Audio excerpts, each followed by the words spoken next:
मुझे सर्व काळ होतो आठवीत मणी, फिटली ते धनी येणे काळे.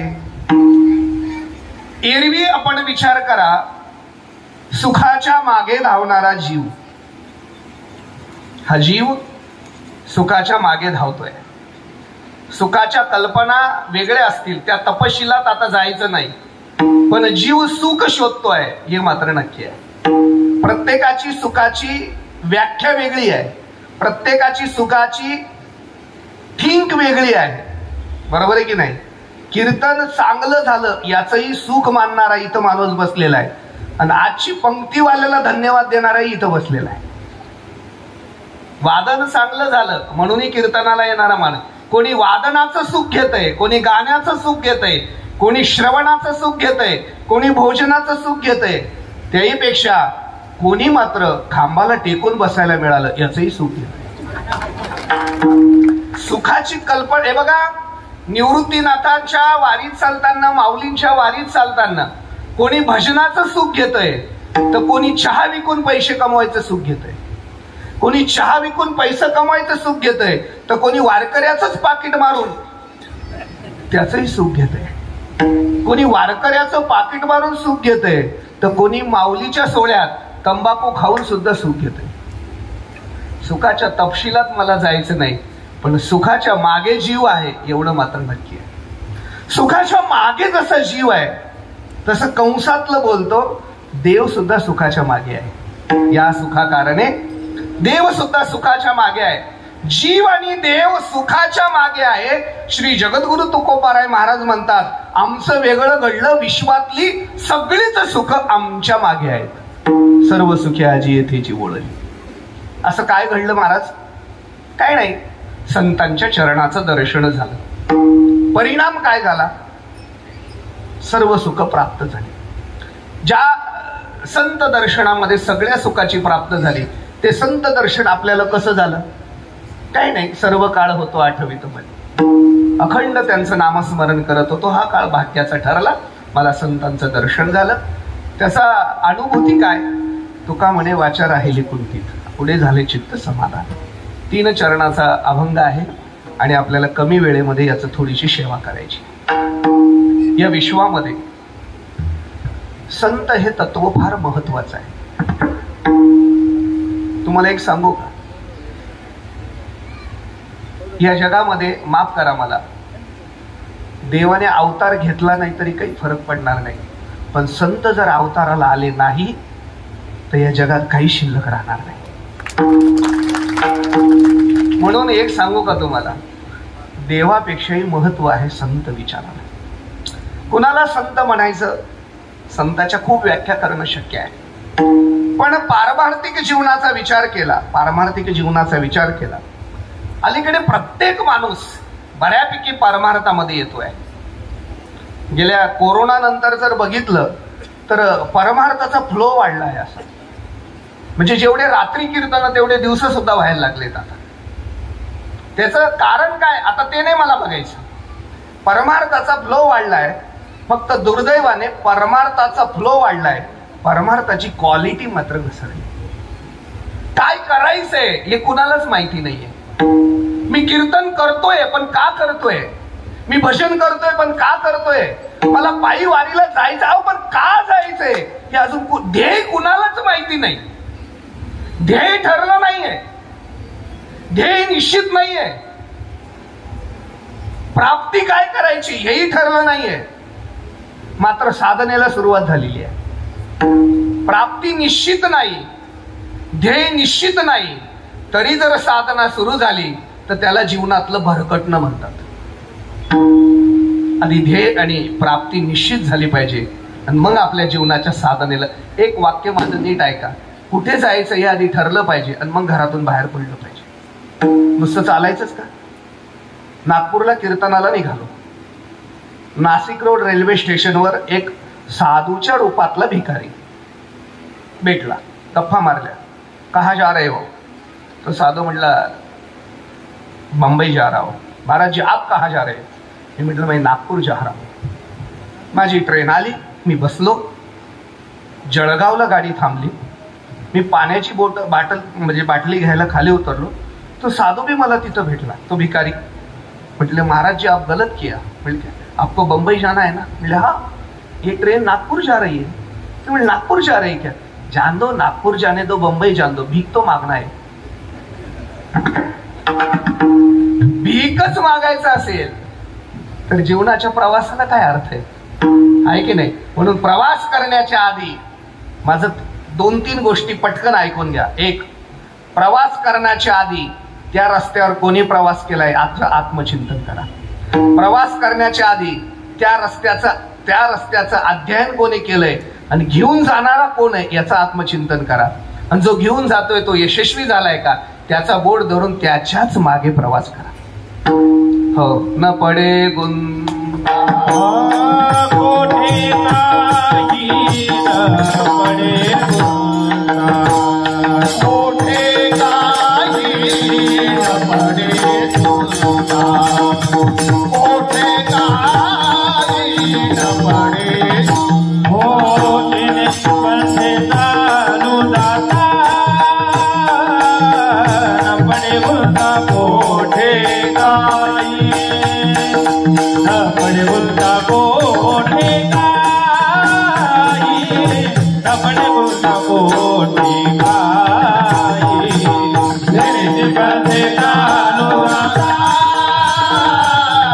न पडे गुंता कोठे नाही, न पडे गुंता कोठे नाही, न पडे गुंता कोठे नाही. गुंतागुंती होणार नाही अशा पंथाला चाला, अशा संप्रदायामागे चाला. मला असं वाटतं गुंतागुंती नसलेला आणि ध्येयापर्यंत पोहोचवणारा जगाच्या पाठीवर एकच संप्रदाय तो ज्ञानेश्वर महाराजांनी निर्माण केला आणि तुकोबाराय कलशस्थानी झाले. बस त्याच मार्गावर गेलं पाहिजे. नाहीतर मग माफ करा बरं का, थोडस माफी मागून बोलतो. हा आंधळ आहे आणि त्याच्या मागे हे डोळत चाललंय, ते खड्डात आणि येई. त्यापेक्षा रस्ता निवडा, ध्येय ठरवा, ध्येय ठरवा. मी 3 मुद्दे सांगतो पुढे जातो. एक, पहिलं परमार्थातलं तुम्ही ध्येय ठरवा की तुम्ही स्वतःला भक्त म्हणून सिद्ध करा. भक्त म्हणून सिद्ध करायचं असेल तर परमात्म्याला प्रिय असलेली भक्ती करा आणि अशी भक्ती करा ज्या भक्तीने परमात्म्याचं प्रेम संपादन होईल. संपलं परमार्थाचं ध्येय. या पलीकडे परमार्थात काहीच मिळवायचं नाही. या व्यतिरिक्त जे मिळवतं ते परमार्थ नाही. पहिली गोष्ट, भक्त म्हणून सिद्ध व्हा. भक्त म्हणून असं काही गंध लावून सिद्ध होत नाही, कपडे घालून सिद्ध होत नाही, वारी करून सुद्धा सिद्ध होत नाही. थोडस माफ करा, गाथा ज्ञानेश्वरी पाठ करून सुद्धा सिद्ध होत नाही. त्याकरता काय करावं लागेल, त्याकरता तुम्हाला भक्ती करावी लागेल जी परमात्म्याला अभिप्रीत आहे आणि जी शास्त्र प्रमाण आहे. अशी भक्ती करा ज्याच्याने परमात्म्याची प्राप्ती होईल. झालं ना. म्हणजे जगामध्ये एक भक्त तत्व आहे, जगामध्ये दुसरी भक्ती तत्व आहे आणि जगामध्ये तिसरं भगवंत तत्व आहे. संपला परमार्थ. भक्त, भक्ती आणि भगवंत. आता भक्त हा विषय आजचा नाही, आपल्याला पुढे जायचंय. भक्त कुणाला म्हणायचं? ज्यांच्या जीवनामध्ये परमात्म्याची साधना घडली, ज्यांच्या जीवनामध्ये ईश्वराला प्रिय असलेली भक्ती घडली आणि त्या भक्तीने परमात्मा ज्यांच्या अधीन झाला आणि सर्वस्व प्रेम परमात्म्याचे ज्यांना प्राप्त झालं, त्या प्रेमाच्या आनंदामध्ये ज्यांचं जीवन तल्लीन आहे, असे जे जे जगात आहेत ते सगळे भक्त आहेत. मात्र परमात्म्याची कृपा प्राप्त झाल्यावरही स्वतःच्याच आनंदामध्ये तल्लीन न राहता प्रत्येक क्षणाला ज्यांना समाजाची खंत आहे असा एक वर्ग समाजात आहे, त्याचं तर नाव संत आहे. विठ्ठल विठ्ठल.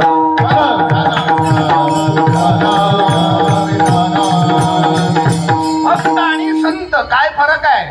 परमात्मा भक्तालाही प्राप्त आहे, परमात्मा संतांनाही प्राप्त आहे. फक्त भक्ताने स्वतःच्या आनंदासाठी जीवन व्यतीत केलं आणि संतांनी दुसऱ्याला आनंद देण्याचं काम केलं. म्हणून एक सांगू का, थोडस माफी मागून, म्हणजे मी काही भेद करत नाही भक्तामध्ये, म्हणजे अल्पशा फरक करतो. जगात जेवढे भक्त असतील ते संत असतीलच असं नाही, पण जेवढे संत आहेत ते 100% भक्त असतात. आता तुम्ही मला मदत करत असाल तर बोलतो, कराल का मदत? मी नाव घेतो, तुम्ही भक्त म्हणा नाही तर संत म्हणा मोठ्याने. मी नाव घेतो, अर्जुन भक्त का संत? ठीक आहे. द्रौपदी भक्त, उपमन्यू भक्त, ठीक आहे. विभीषण भक्त, भक्त, ठीक आहे.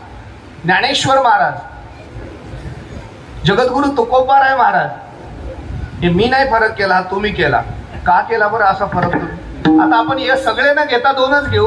एक अर्जुन आहेत आणि दुसरे ज्ञानेश्वर महाराज आहेत. तुमच्या मताने अर्जुन भक्त आहेत आणि ज्ञानेश्वर महाराज संत आहेत. हा फरक तुम्ही का केला मला काही कळत नाही. म्हणजे अर्जुनाच्या विरोधात आहेत का तुम्ही? देणार आहेत ना अर्जुनाला मत? का ठरलंय ज्ञानेश्वर महाराजांना द्यायचं? ऐका ऐका, अर्जुनात आणि ज्ञानेश्वर महाराज एकच फरक आहे. दोघांना परमात्म्याची प्राप्ती आहे, दोघं परमात्म्याच्या प्रेमात आहेत. फक्त एक आहे, अर्जुनाला मिळवता आलं आणि माऊलींना वाटता आलं. एक सांगू का? कुरुक्षेत्रावरती स्वर्ण जडित रथामध्ये अर्जुन बसलेला आहे आणि श्रीकृष्ण परमात्मा गीता संवादित करतायत. ती गीता सांगत असताना अर्जुनाने एवढंच काम करायला पाहिजे होतं, देवा 2 मिनिटं थांबा, मिक्सर लावतो, माईक लावतो आणि सगळ्या कौरवांना बी बसवतो आणि पांडवांना बी बसवतो. 9 वाजेपर्यंत गीता सांगा. ते त्यांच्या प्रसादाला जातील, ही इकडे प्रसादाला जातील. गीता सांगून झाल्यावर जरी वाटलं यांना युद्ध करायचं तर युद्ध करू, पण मला वाटत नाही अर्जुनाने जर सगळ्यांना गीता ऐकवली असती तर महाभारत झालं नसतं. अर्जुनाला गीता ऐकून घेता आली पण सांगता आली नाही. तीच गीता श्री गुरु विश्वगुरु निवृत्तीनाथांनी ज्ञानेश्वर महाराजांना नेवासाच्या पवित्र ठिकाणी सांगितली. ज्ञानेश्वर महाराजांनी एक एक श्लोक ऐकला आणि एक एक श्लोकांवरती हजारो ओव्या गायल्या. मला असं वाटतं गीता ऐकता ऐकता 9000 ओव्यांमध्ये ज्यांना वाटता आली ते ज्ञानेश्वर महाराज. देता आलं पाहिजे. शिवितो हारस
वाटणं जमलं पाहिजे.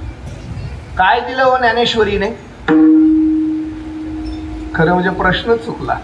काय दिलं ज्ञानेश्वरीने, काय नाही दिलं ज्ञानेश्वरीने? तुम्हाला सांगू का? आतापर्यंत समुद्रात फिरायला कोण कोण गेलं? कमीत कमी लग्न झालं तर गेले असाल ना? हा, नाही गेले? खरं तर लग्न झाल्यावर समुद्र किनारी गेलं पाहिजे, कागदात भेळ घेतली पाहिजे, त्याच्याशिवाय मेळ जमत नाही संसाराचा. हा ऐका, मी फक्त मोजा काय दिलं ज्ञानेश्वरीने बघा. तुम्हाला नवरसे भरवी सागरो करवी उचित रत्नाचे आगरू. नवरसाने भरलेले सागर, उचित रत्नाचे आगर आणि भावार्थाचे गिरीवर निभजली माये. त्याला थोडस इकडे या. साहित्य सोनियाच्या खाली उघडी देशीची औक्षणी विवेक वेलीची लावणी हृदय सैंद. काय दिलं संवाद फळ दिधाने, प्रमेयाची उद्याने लावी मने गहने निरंतर. इतकी गहन आहे ज्ञानेश्वरी, ती कुणालाच कळत नाही. तुम्हाला एक वाक्य सांगतो, ज्ञानेश्वरी आणि गाथा कळण्याकरता अजून एकही कीर्तनकार जन्माला आला नाही. मग ज्ञानेश्वरीच्या ओवीत काय सांगायचंय ते फक्त माऊलींनाच माहिती आहे, आणि अभंगातून काय सांगायचंय ते फक्त तुकोबारायांनाच माहिती आहे.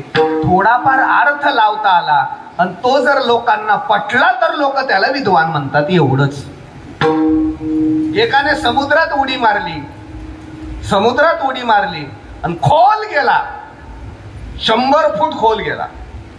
थोडा दम लावला, 120 फूट गेला. अजून दम लावला, 150 गेला. दम संपला, वरती आला. लोकांना लिखित सांगितलं, समुद्र 150 फूट खोल आहे.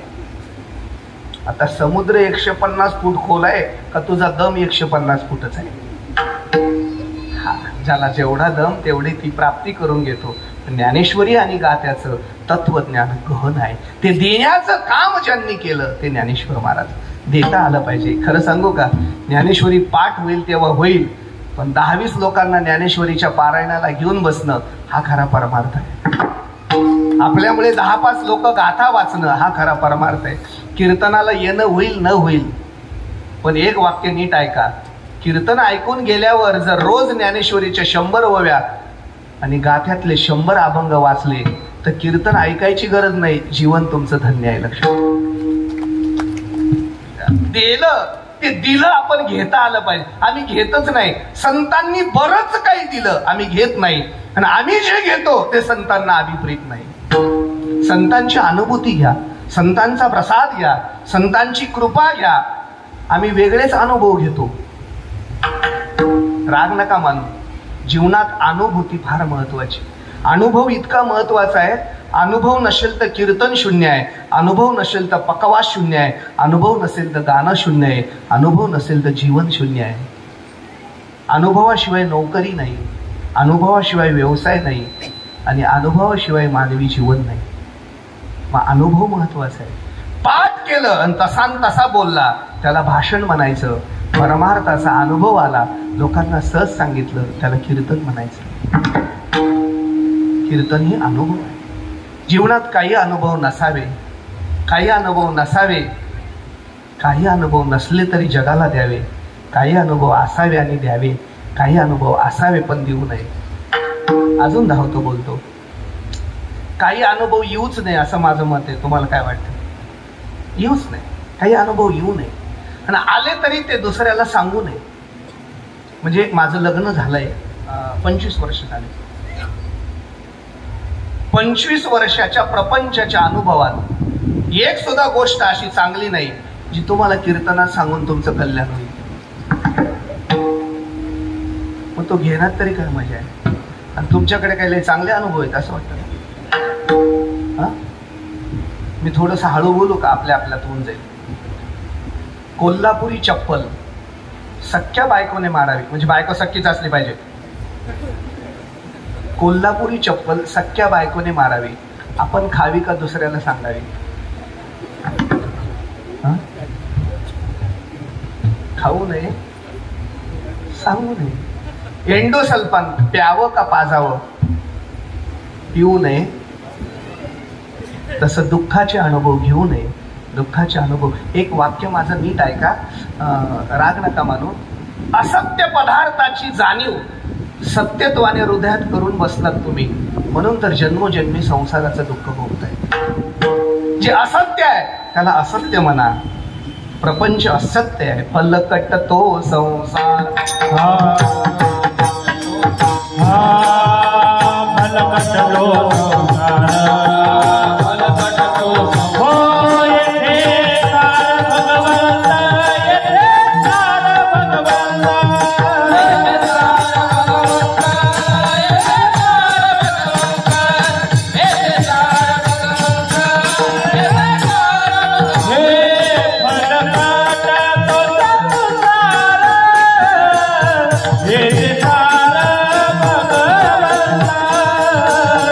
हे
का टीका व्यवहार खोटा आहे. जे खोट ज्ञानोबांची भाषा बघा. अविद्येच्या निदा विश्वस्वप्नाचा दंड भोगित होता प्रबुद्ध अनादि जो ते महावाक्याचे निनावे गुरुकृपेचे निठावे माथा हात ठेविला नोहे हा पटिला जैसा तैशी विश्वस्वप्नेशी माया निज सांडो निधनंजया सहसा चैला द्वयानंदपणे जो. स्वप्न आहे स्वप्न आहे पण स्वप्न खोटं आहे आणि स्वप्नाचा अनुभवही खोटा आहे. प्रपंचाचा अनुभव घेऊ नका आणि आला तरी लोकांना देऊ नका. दुसरी गोष्ट अनुभव घ्यायचा नाही पण लोकांना द्यायचा, समाजाला द्यायचा. हे आमचं काम नाहीये, हे संतांचं काम आहे. संतांनी काय क्रांती केली माहिती आहे तुम्हाला? प्रपंच केला नाही पण लोकांना प्रपंच शिकवला. जगाच्या पाठीवर याला वारकरी संत म्हणतात. प्रपंचाची अनुभूती नाही पण प्रपंच मात्र जगाला शिकवला. ज्ञानोबारायांनी प्रपंच सांगितला, तुकोबारायांनी प्रपंच सांगितला, नाथ महाराजांनी प्रपंच सांगितला. ऐसे आसावे संसारी कैसे आसावे संसारी कैसे आसावे संसारी कैसे आसावे संसारी जोवरी प्राची नाची दोरी जोवरी प्राची नाची दोरे तैसे आता वे संसारे तैसे आता वे संसारे जोवरी प्राची नाची दोरी जोवरी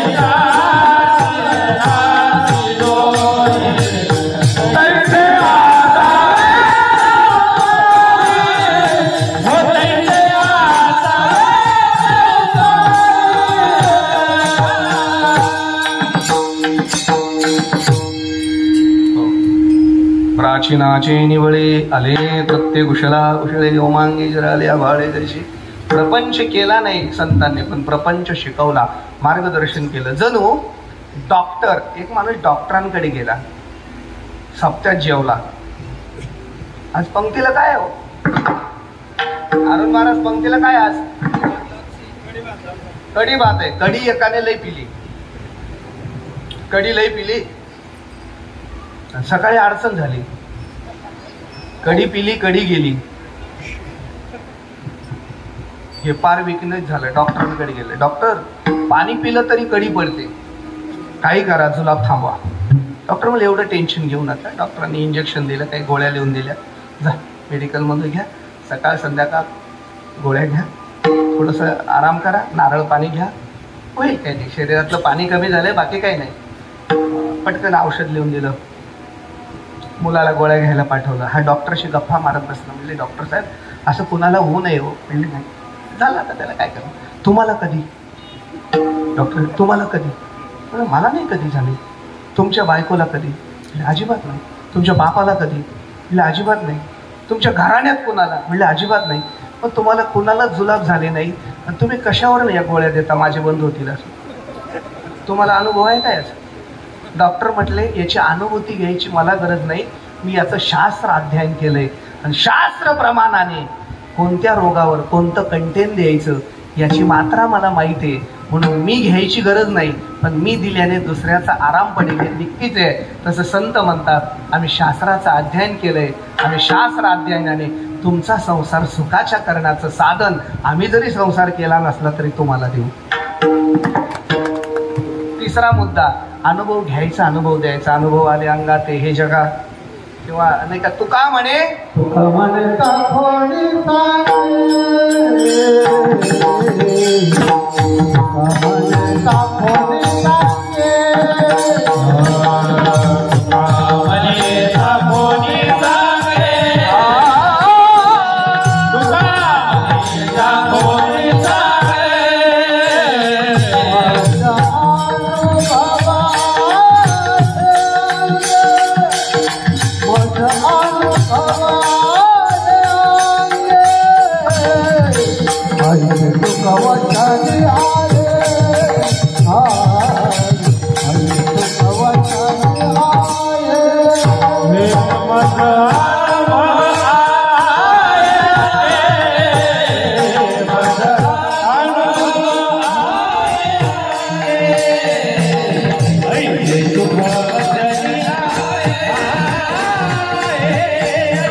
घेतला आणि तोच अनुभव परमार्थाचा दिला. आणि शेवटचा मुद्दा मला आता सांगायचा आहे, जो अनुभव घ्यायचा पण द्यायचा नाही, म्हणजे देताच येत नाही.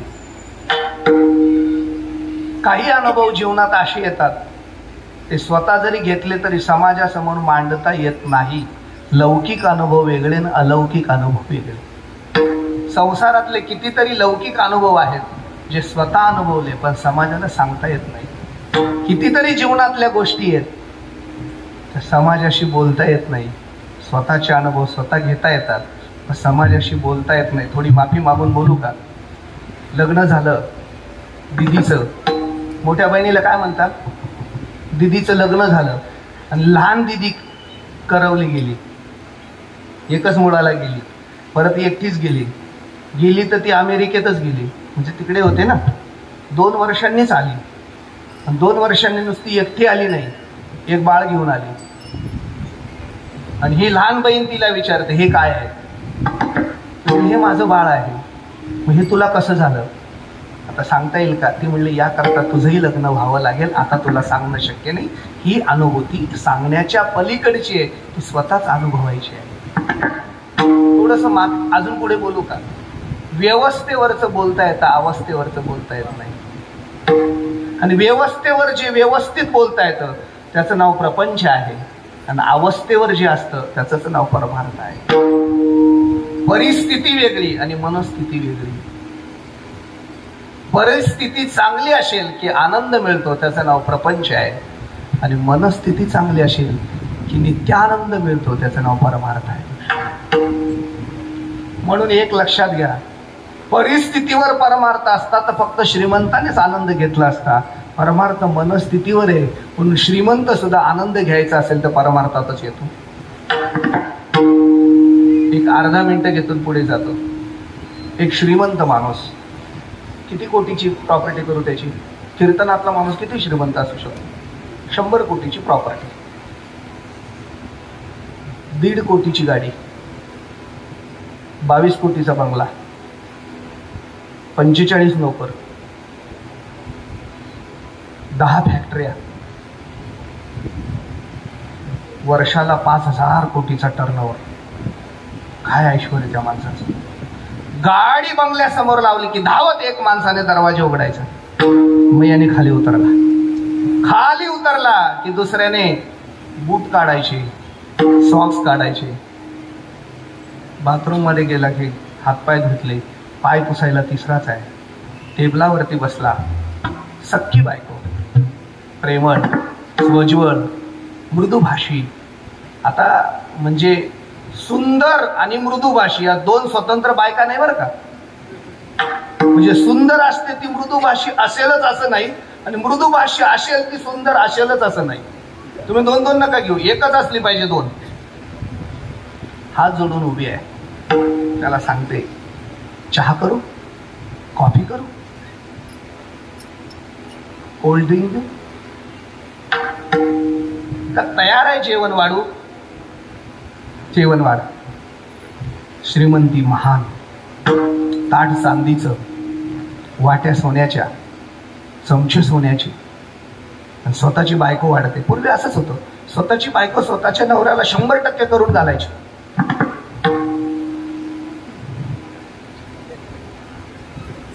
पोरशी आहे नाही तर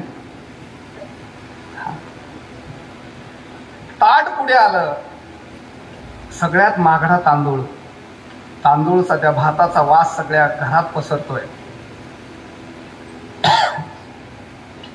घट्ट वरण, गावरान गाईची तुपाची धार,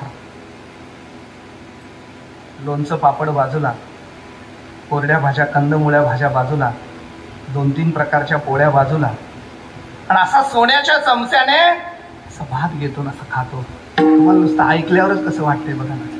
काय ऐश्वर्य, काय समाधान आहे. पहिला 1 चमचा खाल्ला, दुसरा चमचा उचलला आणि थोडा खडा लागला, दातात कर्र वाजला, याचं समाधान बिघडलं, सुटला बायकोवर. खडा कसा निघाला? खडे कालवताय का तू? तुला खडे निवडता येत नाही का? हे अगं काय काम आहे तुला? नोकर कमी पडले का? माणसं मारायला निघाली का? म्हणजे तुम्ही जसं चिडता तसं, खडा निघाल्यावर जसं खडखड करतातच, ते मी मलाच करायला होता का, ध्यान समजून तुम्ही सगळं. हे चिडतात तसं. असं ताट फेकलं सोन्याच्या वाट्यात, चमचा कुणीकडे, भात कुणीकडे, आणि ये रूम मध्ये जेवलं नाही. लालगुंद झालं, घामागुंद झालं, तसंच झोपून गेलं. मला जाऊ द्या मरते, मला तर कुठे गरज आहे त्याची. निवृत्तीनाथांचा 16 चालू होता. काही दिवसांनी त्याला काय माहिती, टीव्हीत पाहिलं, त्याला असं एन्जॉय म्हणून यावं वाटलं. ड्रायव्हर म्हणले काल गाडी आपण जाऊ सोहळ्यात एखाद दिवशी. आला आमच्या सोहळ्यात. म्हणले थोडं चालू देऊ का? म्हणले चाला. गाडी पुढे न्या आमच्या बरोबर. चालत चालत चालत भजनात रमलं, दिवसभर चाललं. संध्याकाळी हरिपाठ रस्त्याने होत असतो, तिथं समाज आरती झाली, कीर्तन झालं, आणि 20 किलोमीटर चालून झाल्यामुळे सहताईची ड वर्गात गेली. काल्यावाल्या करायला लागला, म्हणजे कधी पंगत बसते. लगेच बसल्या पंक्तीत बसला गल्लीत जेवायला. आले चांदीचे ताट,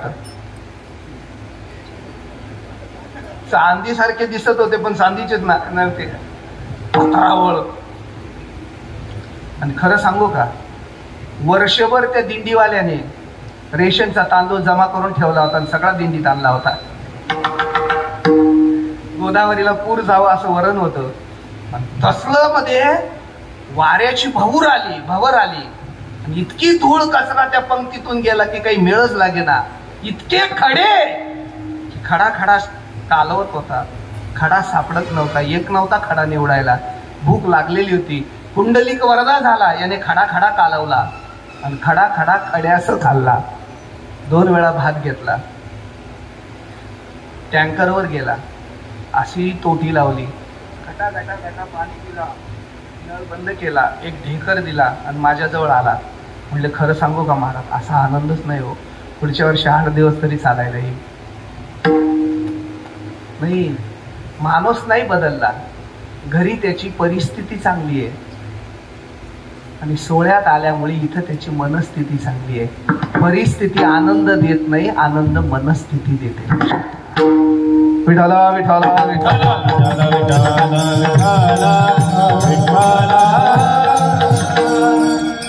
पराकोटीची अवस्था, मी अवस्थेचं बोलतोय.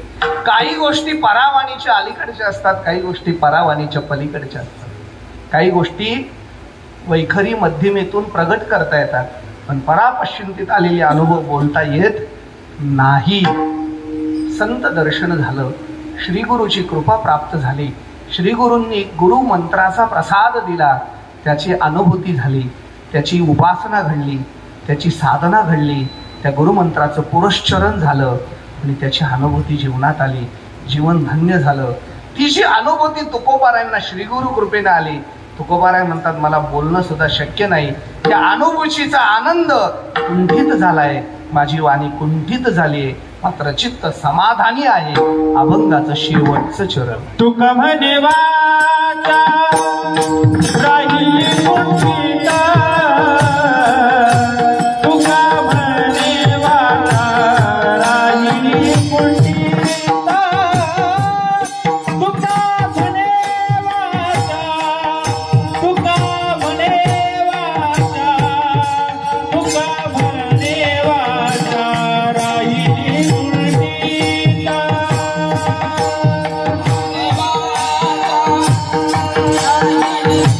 Yeah.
शेवटच्या अवस्था आहे. तुका म्हणे वाचा राहिली कुंठित.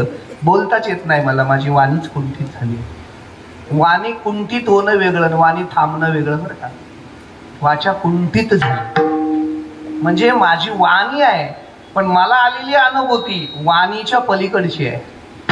थोडस धावतं सांगतो. काही माणसांनी न बोललेलंच बरं. काही माणसं बोलू देत नाही आणि काही गोष्टी बोलता येत नाही. शब्द दरिद्री माणसांनी न बोललेलं बरं. संत वाङ्मयाचा अभ्यास नसलेली माणसं शब्द दरिद्री असतात असं आमचे मोठे बाबा म्हणायचे. शब्द दरिद्री असतात. हा, शब्द दरिद्री कोण नसतं? जो संत वाङ्मय घेऊन बोलतो. आम्हा घरी धन शब्दाची चिरत. पण बोलू नये अशा माणसाने न बोललेलं बरं. दुसरी गोष्ट, काही माणसं तर बोलूच देत नाही. एक माणूस डॉक्टरांकडे गेला. डॉक्टर म्हणले झोपा मी चेक करतो. ते म्हणले नाही 2 मिनिटं बोलू द्या मला डॉक्टर साहेब. ते म्हणले काय मी रिकामटा आहे का तुझ्याशी इथं बोलायला? बाहेर पेशंट आहे, झोप इथं. झोपवलं त्याला, चेक केलं सगळं, उठून बसवलं. बोल काय होतंय तुला? म्हणलं काहीच होतं नाही, मुलीचं लग्न आहे, पत्रिका द्यायला आलो, तुम्ही बोलू सुद्धा देत नाही मला. हा, आणि काही गोष्टी बोलता येत नाही.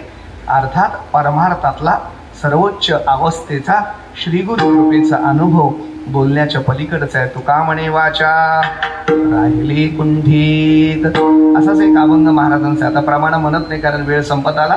मला बरोबर खरं तर 9ला 10 मिनिटं कमी असताना सोडणार होतो पण आता 9ला सोडतो. एवढंच आहे. तुका म्हणे वाचा राहिली कुंठित असाच एक महाराजांचा अभंग आहे. बोलो अबोलणे मरोनिया जीने असोनी नसणे जनियामा. बोलत असलो तरी न बोलण्यातलं बोलतो. कारण न बोलण्यातलं ब्रह्मतत्व असतं आणि जे बोलता येतं ते मायातत्व असतं. म्हणून न बोलण्यातलं जे आहे ते ब्रह्मतत्व एकतर आम्ही बोलायचंच ठरलं तर त्या ब्रह्माला बोलायला लावू, पण मायातत्वाबद्दल आम्ही बोलणार नाही. न बोलण्यातलं बोलतात ते संत आणि कायमच बोलण्यातलं बोलतात ते तुम्ही आम्ही. तुम्ही आम्ही भेटलो का कांद्याचं काय झालं? संत भेटलं की ज्ञानेश्वरीचं काय झालं? हे न बोलणार. चला न बोलण्यातले एक एक प्रमाण देतो. चला ज्ञानेश्वर महाराजांचं एक अनुभूती बघा. मज बोलो नया ईशे केले म्हणून मणी बोधले बापर कुमा देवी वरोथी ते नेले मी माझे मनी वेदू हो तयाचा पंढरी रायाचा. मला बोलण्यासारखं ठेवलंच नाही त्या देवाने. निवृत्तीनाथांची एक अनुभूती सांगतो. पडले भाग्य माझे धन्य झालो संसारी श्री गुरु भेटले हो तेने धरिले करी पश्चिमेशी चालविले आत्मस्वरूप निर्धारी ते सुख काय सांगो वाचे बोलता नये. तुका म्हणे वाचा राहिली कुंठित. पण त्याचा परिणाम पुढे झाले चित्त समाधान. चित्त समाधान असलं पाहिजे. माणसाचा चेहरा समाधानी असला पाहिजे. काय वाटतं तुम्हाला? समाधानच वाटलं पाहिजे तुम्हाला. तर मी एक सांगू का तुम्हाला, असा माणूस शोधा एखादा. तुम्हाला जेव्हा त्याच्याकडे बघितलं की समाधान वाटत असेल ना, कधीच त्याला राग नाही, कधीच तो कोणाचा द्वेष करत नाही, कधीच तो कोणाचा राग करत नाही, कधीच तो कशाचा लोभ करत नाही. समाधान नाही त्याला तर संत म्हणा. यत् प्राप्ये न किंचित वांचती न शोचती न रमती नोत्साही भवती यल्लब्धा पुमान् सिद्धो भवती अमृतो भवती तृप्तो भवती.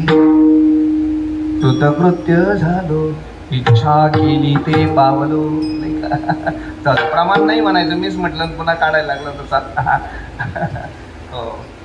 काम नाही काम नाही झालं पाहिजे. माणसाला एक सांगू का, राग नका मानू. हा, गल्ली बी समाधानी नाही, दिल्ली बी समाधानी नाही. हा, गल्ली बी समाधानी नाही, दिल्ली बी समाधानी नाही. त्याचं कारण असं आहे तुम्ही समाधान विषयात शोधतायत आणि समाधान तुमच्या वृत्तीच्या स्थिरतेत हे तुम्हाला कळतच नाहीये.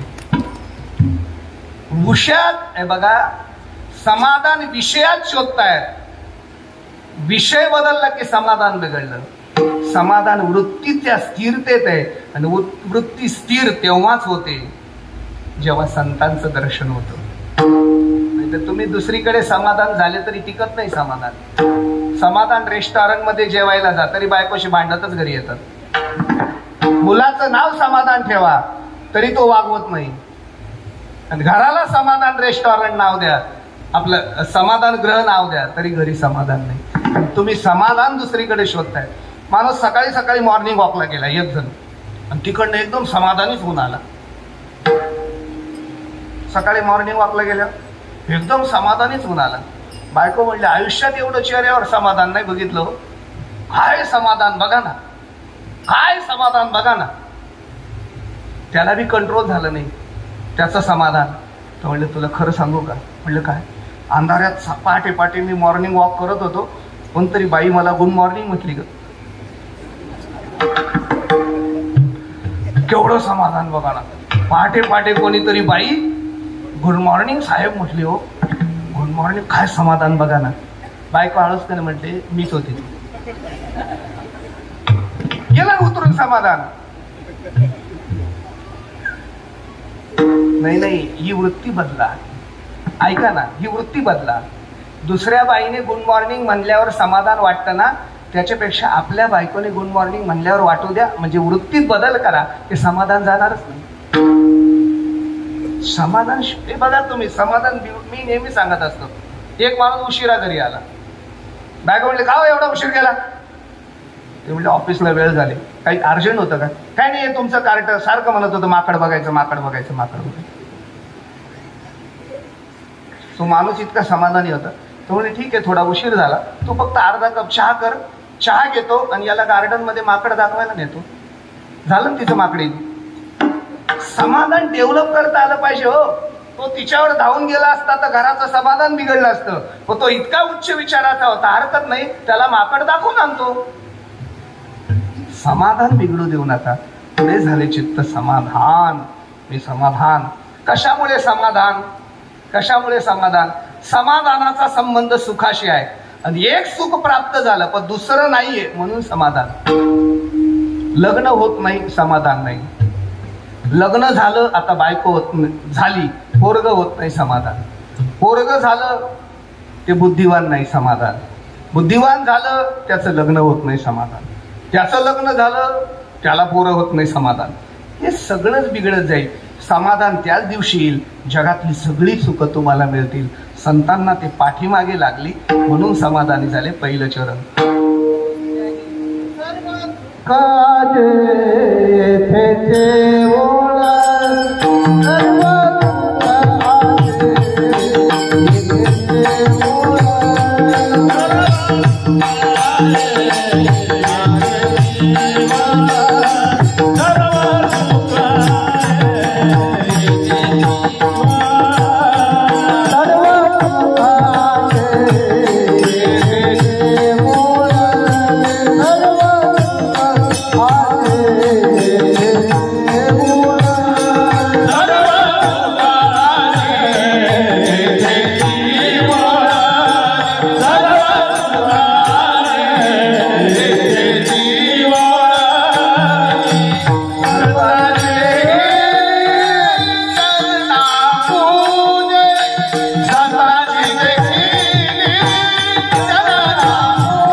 ओढली म्हणून समाधान. किंती सगळी सर्व सुख, विश्वातली सगळी सुख, संतांच्या नामस्मरणाने मिळणारं सुख, संतांच्या स्पर्शाने मिळणारं सुख, संतांच्या आलिंगनाने मिळणारं सुख आणि संतांच्या दर्शनाने मिळणारं सुख. संतांचं नाव घ्या. ज्ञानदेव ज्ञानदेव म्हणता ज्ञानदेव कृपया टवली चित्ता तरी दे अपुली योग्यता. हे असे तया ते प्रशंसिता लाभाती. तुकाराम तुकाराम नाम घेता नामस्मरणाचं ताकद. थोरी वसांडिली अपुली पैसे देनो सेवू कैसे लोखंडाशी. नाही का? संतांच्या स्पर्शाची ताकद. हे असो दिटी जयावरी झळके, हे पद्म करू माथा पारुखे, तो जीवची परितुकी मैशिषी नाही का स्पर्श अलिंगन गडे मोक्ष सायुज्यता अलिंगन संतांची या दिव्य झाली माझी काया सर्व सुखी आज येथे चिवळली संतांची देखील संतांच्या चरणाचा दर्शन होतं. मला 3 मिनिटं बाकी आहेत. एक दृष्टांत सांगू द्या आणि मग आपण आजच्या चाली कॅन्सल करून जय विठ्ठल करू. चालेल ना का नको? आता तुमची गण इच्छा आहे पण जेवणाचं काय? नाही तरी नाही. एक दृष्टांत मला काय संत दर्शनाने सगळी सुख कशी मिळतात तेवढं 1-2च मिनिटात सांगतो. काही भक्तांच्या यादीमध्ये एक भक्त वाचला, भक्त होऊन गेला. खानदेश प्रदेशमध्ये एक भक्त होता. त्यांचं नाव होतं हरिपाळ. हरिपाळ नावाचा भक्त होता. जंगलात राहायचा, आदिवासी समाज. रस्त्यावर जाणाऱ्यांना लुटायचा. ऐकायला विचित्र वाटतं ना? रस्त्यावर जाणाऱ्यांना लुटायचा पण तरी तो अनन्य भक्त होता. फक्त लुटण्याचे नियम होते. जर त्याच्या गळ्यात माळ असेल हात लावायचा नाही, त्याचा सन्मान करायचा. आणि गळ्यात माळ नसेल तर झोडायचा बिन आहे ते बी काढून घ्यायचा. आणि जे द्रव्य मिळेल ते गरिबांना वाटून द्यायचं. आणि ज्याच्या घरी चूल पेटत नाही त्यांच्या चुली पेटवायचा. एकदा काय झालं, त्याला काही गिऱ्हाईक मिळेना. 5-6 दिवस असेच गेले. संध्याकाळ झाली. आता ऐका बरं का, फार गोड. 2 लोक आली, प्रवाशीच होते. म्हणले थांबा. पहिला नियम होता माळ बघायची, माळी आहेत का. दोघांच्या घरात तुळशीच्या माळी होत्या. त्यांनी डोक्याला हात लावला. म्हणे कोणी बिगर माळ तरी येऊ द्या. मग त्याने विचारलं ज्ञानेश्वर महाराज माहीत आहेत का? शेजारचे हसले. ते म्हणले वेडा आहे का तू? हे तर ज्ञानेश्वर महाराज आहेत. आणि हे म्हटले हे तर नामदेवराय आहेत. ज्ञानेश्वर महाराज आणि नामदेवराय उत्तर प्रदेशच्या तीर्थाला निघाले होते आणि ते हरिपाळजवळ उभे होते. काय भाग्य उदयाला. माऊली आहेत असं म्हटल्यावर पुण्य फळले बहुत भाग्य उदयाचा पूर्वजन्मी सुकृते धूर केली वगैरे वगैरे. साष्टांग दंडवत घातलं, माऊलीच्या चरणाचं दर्शन घेतलं. पुन्हा आपल्या नयनाच्या अश्रूंनी माऊलीच्या चरण कमळाला अभिषेक केला. मी मगापासून बघत होतो. लोक म्हणतात घामाचा पैसा कमवा, घामाचा पैसा. या जगात घामाचा पैसा फक्त पकवाजाचा आहे. सगळं अंग ओलं चिंब झालं राहुलचं, आहे की नाही? असो दर्शन घेतलं आणि तो हरिपाळ म्हणतो माऊली इथं जवळच माझी झोपडी आहे. रात्र झाली आहे, थांबता का? नको रात्रीचा प्रवास करायला, विश्रांती करून सकाळी जाणार. आणि माझं भाग्य संतांचे चरण लागतील माझ्या घरी. माऊली म्हणले असंही घर बघून जातच नाही, अंतकरण बघूनच मी घरात जात असतो. तुझ्या पवित्र अंतकरणासाठी मी येतो घरी. माऊली आणि नामदेवराय घरी आले. एवढीशी झोपडी आहे, काहीच टाकायला नाही. फाटकी घोंगडी टाकली आणि एक तांब्याभर पाणी प्यायला दिलं. कधी कधी मनात नसतं पण खोटं खोटं म्हणावं लागतं. जेवणाचं काय? माऊली म्हणले आत्ता नको, सकाळी जेवणच जाईल. बरं ठीक आहे माऊली. माऊली नामदेवराय झोपले आणि बायकोला म्हणतो माऊली येत, जेवून जाणार आहेत बरं का. आपल्या माऊलीनं खांदेची मांडी फार आवडतात. मांडेच कर ना, मांडे भोजनच कर ना, खापरावरचे मांडे. ती म्हणले अहो घरात पाणीच आहे, एवढंच बघा ना. नाहीच तर करू कशी, कुठून आणणार? म्हणलं हो ना, हे आहे ना, बघू ना. मी अजून जातो, रस्त्यावर उभा राहतो आणि कोणीतरी भेटेलच, लुटूनच आणतो. माऊली नामदेवराय घरात झोपले आणि हा लुटायला गेला. पण गिऱ्हाईक नाही. काय प्रारब्ध. पहाट झाली, एकही गिऱ्हाईक नाही. पूर्व दिशेच्या रावळी असं नाही का, उदयाला आला तो आणि डोळ्यात पाणी आलं. पांडुरंगा परमात्मा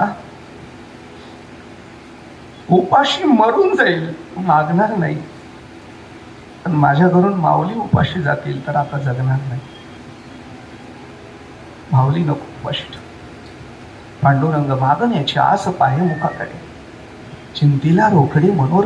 पांडुरंग खाली उतरले आणि सगळे कपडे बदलले, भरजरी वस्त्र घातले, वैजंती माळा काढल्या आणि सगळ्या सोन्याचे लॉकेट आणि अंगठ्या घातल्या. रुक्मिणी आईसाहेब म्हणले कुठे निघाले? ते म्हणले मी चाललो, मला येऊ द्या. ते म्हणले असं येता येणार नाही, माहेरचे सगळे दागिने घाल. रुक्मिणी आईसाहेबांनी साक्षात लक्ष्मी आहे, तिला दागिने काय बेंटिकचे आहेत का? दागिने घातले, दोघं म्हातारा म्हातारीचं रूप घेतलं, रथात बसले, रथ प्रगट झाला. सकाळची वेळ पहाटेची, रथ समोर दिसला, कोणीतरी सावकार सापडला, या अपेक्षेने थांबवला. माळा आहे का गळ्यात? ते म्हातारा म्हणले माळी बिळी घालत नाही मी. काय तिकडे सारा गावाला जाऊ दे. ते म्हणे जाऊ देत नसतो. ते म्हणे वा बाजूला. धरलं म्हातारानं, ओढलं खाली. माळी नाही, फाडले कपडे, एक बी माळ नाही.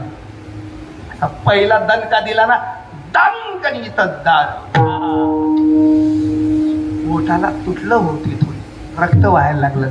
असला झोडला, एक दणक्यात एक हार, एक दणक्यात एक अंगठी, दुसऱ्या बुक्क्यात दुसरी अंगठी, सगळं सोनं उतरवलं. तोपर्यंत सावळ्याचा पिवळा झाला, पोटातून रक्त वाहत आहे.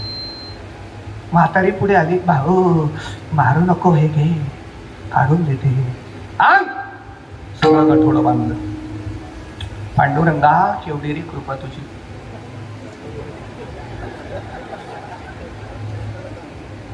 नाही तुम्ही हसतात, पण मला लय टेन्शन आलंय, खरंच बेकार टेन्शन आलं. तुम्हाला खरंच सांगतो मी असा विचार केला, देवाने तुळशीची माळ काढून ठेवली तर एवढा मार खावा लागला. आयुष्यभर जो माळ घालत नाही त्याचं काय होत असेल. विचारलं याचं काय करणार आहे? म्हणले तुला काय करायचंय? नाही काय सहज विचारतो. माझ्या घरी ज्ञानोबा राय आलेले आहेत, माझ्या घरी नामदेव राय आले आणि पंचक्रोशीला आज पंगत देणार आहे. असं ती म्हातारी म्हणते, भाऊ आम्ही येऊ माऊलीच्या दर्शनाला. मला लई माऊली आवडतात. यांना कधीच सांगत होते आळंदीच्या माऊलीचं दर्शन घ्यायचं. हे नेतच नाही कुठे मला. येऊ. पांडुरंगाची शपथ, बोलणार नाही आम्ही काही. चला. म्हातारी घरी नेले, रक्त पुसलं, एका कोपऱ्यात घोंगडी दिली बसायला.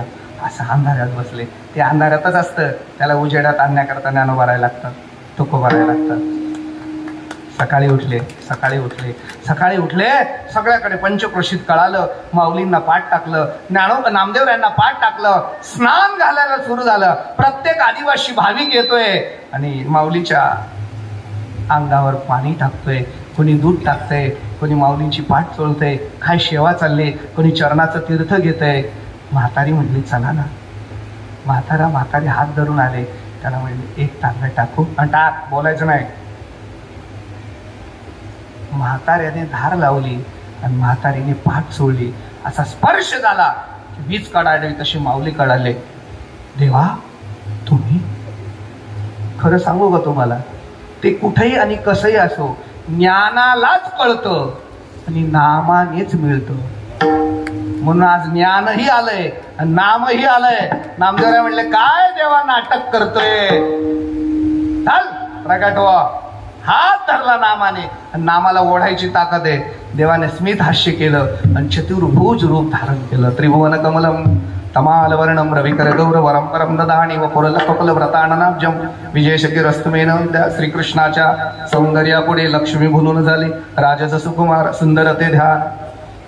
आता तो हरिपाळ देवाकडे बघतोय, पण दर्शन देवाचं नाही घेतलं. आधी माऊलीच्या चरणावर साष्टांग दंडवत घातला आणि तो हेच म्हणाला, सर्व सुखे आजी येथेची ओळली, संतांची देखील चरणांबुजे. परमात्मा सर्व सुखरूप आहे, पण तो घरी यावं वाटत असेल तर संतांच्या चरणाचं दर्शन व्हावं लागेल. त्याकरता सर्व काळ होतो आठवीत म्हणे, पिटली ते धणी येणे काळे विठोबा.